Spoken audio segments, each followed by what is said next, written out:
হাই ফ্ৰেণ্ডসকল, আজি মোৰ ৰেচিপিলৈ আপোনালোকক অভিনন্দন জনাই আজি ৰেচিপিটো শ্বেয়াৰ কৰিব ওলাইছোঁ।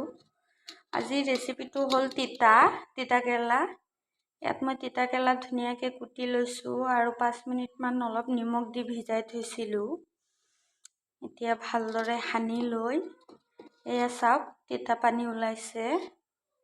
এতিয়া এইখিনি ভালদৰে ধুই লৈ মই ভাজি কৰিম।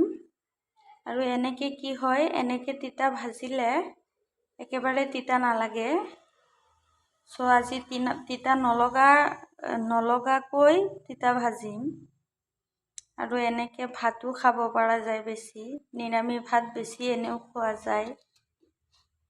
মোৰ ৰেচিপিটো আপোনালোকক মোৰ ৰেচিপিটো শেষলৈ চোৱাৰ বাবে অনুৰোধ থাকিল। নিশ্চয় মোৰ ৰেচিপিটো শেষলৈকে চাব। এয়া মই ভালদৰে সানি লৈছোঁ। এতিয়া মই ভালদৰে এইখিনি ধুই ল'ম আৰু মোৰ মূল ৰেচিপিটোলৈ যাম। এয়া মই কেৰাহী পাতি দিছোঁ। মোৰ কেৰাহী গৰম হ'ল। এতিয়া মই ইয়াত মিঠাতেল দি দিম।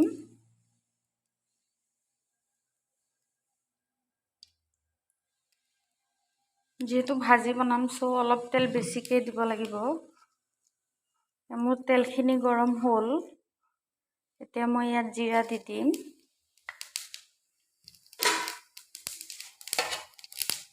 আৰু এতিয়া মই পিঁয়াজ দি দিম।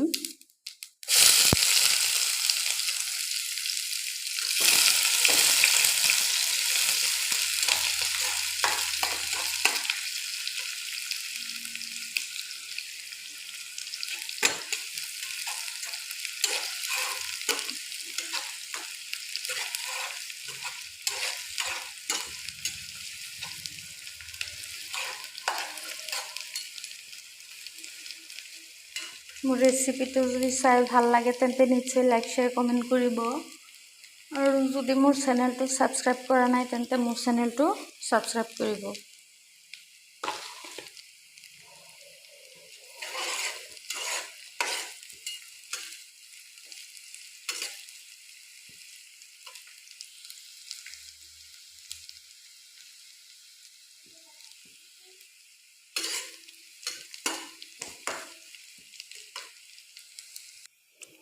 এয়া মোৰ এইখিনি হৈ গ'ল।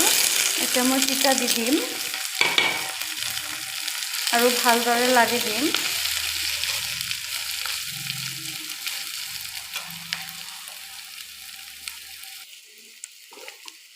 এতিয়া মই ইয়াত নিমখ এড কৰি দিম।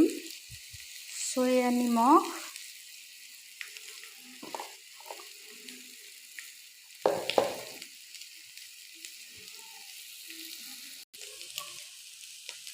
এয়া মোৰ তিতা ৰেডি হৈ গ'ল।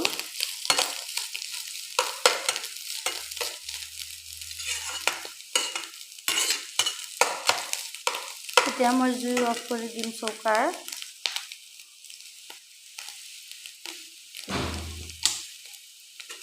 মোৰ ৰেচিপিটো চাই কেনেকুৱা লাগিল নিশ্চয় কমেণ্ট কৰি জনাব।